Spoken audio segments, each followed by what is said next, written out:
Sue owns a home near the former Toastmaster factory in Macon. She's lived there since 2008. In the summer of 2014, she was one of 25 homeowners who got a knock on their door from the EPA.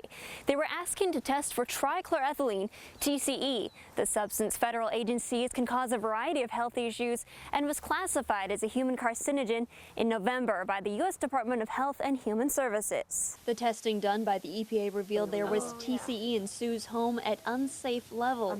She, her son, daughter-in-law, and grandchildren all live at the contaminated home. She spoke to KTVO but asked that we not show her on camera. Well, it was kind of like a poke in the gut. You know, it was like, wow, this is some bad stuff. So it was kind of devastating at first.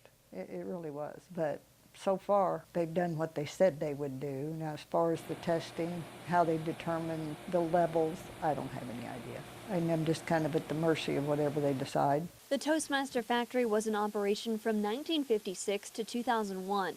During that time, TCE was used at the plant to remove grease from metal parts during the manufacturing process of the small appliances. The contamination was discovered 25 years ago. I can't give you an exact volume or an exact number of how much was lost. What I can tell you was that during the process of an environmental assessment in 1991, they were assessing a diesel spill, they also found that TCE had been leaking from a pinhole size hole in a pipe that was going from the tank that was stored outside into the building. So I can't. I wouldn't be able to tell you the extent of the release. The Missouri Department of Health and Senior Services says it's possible for TCE to get into homes through vapor intrusion.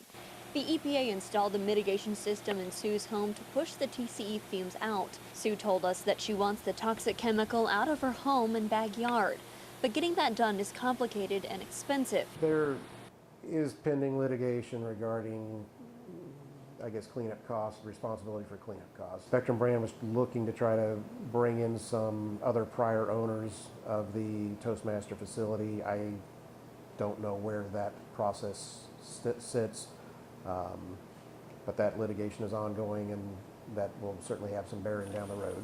Sue says she'd like to move somewhere else for the safety of herself and her young family, but knows that putting a home that contains vapors of a toxic chemical up for sale probably won't get top dollar. Being this close to the factory never really bothered me because there's nothing back there. You know, you don't see a lot of people. You just don't. You know, once in a while they walk through, but it's pretty isolated to, you know, have a yard as big as mine. And so it's not a bad place to live until all this come up, and it's like, whew, I'll stay here now forever.